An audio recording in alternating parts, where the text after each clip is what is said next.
mínísítà àná fún ọ̀rọ̀ eré ìdárayá àti ìdàgbàsókè àwọn ọ̀dọ́ lórílẹ̀‐èdè yìí, Minister for Sport and Youth Development, ìyẹn ọ̀gbẹ́ni Solomon Dalung, ó mà ti jẹ́ kó di mọ̀ pé ọ̀pọ̀ èèyàn ni kò mọ àṣírí wípé ààrẹ àná ajagunfẹ̀yìntì Muhammadu Buhari kọ́ ló ṣèjọba orílẹ̀‐èdè Nàìjíríà fọdún mẹ́jọ tó ṣe o. Ó láwọn kan tí wọ́n ń pè láwọn kàbá inú darí ẹ̀ lábẹ́lẹ̀. Ohun tó bá sì fọn fún fèrè ẹ̀ ní fèrè ẹ̀ ń fa síta yìnyín pé Buhari nǹkan ló ṣèjọba Nàìjíríà tó jẹ́ pé àwọn kan inú darí ẹ̀ tí wọ́n pàṣẹ fún. Ẹ rántí pé nínú àwọn olóṣèlú tó súnmọ́ Buhari púpọ̀ pé pàtàkì inú wọn ni Solomon Dalung tó wá láti ìpínlẹ̀ Plateau. Ọ̀kan pàtàkì ló jẹ́ láàrin wọn nítorí tí Solomon Dalung tó sì jẹ́ gbajúgbajà olóṣèlú nínú ààrẹ àwọn Buhari kó tó di ààrẹ àti lẹ́yìn tó di ààrẹ. Òun gan ni wọ́n ṣe fi jẹ́ mínísítà ọ̀rọ̀ eré ìdárayá àti ìdàgbàsókè ọ̀dọ́ lórílẹ̀‐èdè yìí. Ṣùgbọ́n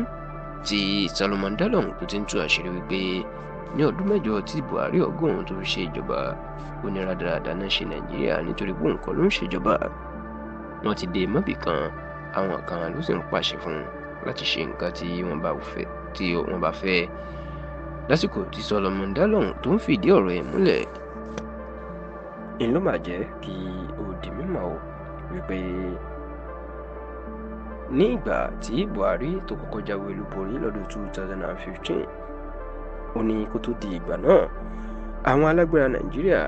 wọ́n rí i pé ẹni táwọn lè lò láti fi gba ìjọba lọ́wọ́ ẹgbẹ́ òṣèlú People's Democratic Party PDP tó ṣèjọba nígbà náà àti ọ̀mọ̀wé Goodluck Jonathan tó jẹ́ ààrẹ Nàìjíríà, wọ́n ní àfi káwọn lo ẹni tí ó ní èrò lẹ́yìn dáadáa pàápàá láti ilẹ̀ Haúsá. Solomon Dalung ní èyí ló jẹ́ kí ronú kan Buhari tàbí mú Buhari náà tó sì bẹ̀rẹ̀ iṣẹ́ fún un. Ọkùnrin wa jẹ́ kó di mímọ̀ pé ní kété tí Buhari di ààrẹ orílẹ̀-èdè Nàìjíríà, ó lọ́jọ́ tí ó jáwé olúborí tí wọ́n ń ṣe àjọyọ̀ ìní òun tó ń wà nílé ẹ̀ láti ọjọ́ kan sẹ́yìn nínú oníkùn wọlé lọ bá káwọn jọ ṣàjọyọ̀ gẹ́gẹ́ bá wọn ṣèjọ máa ń ṣe.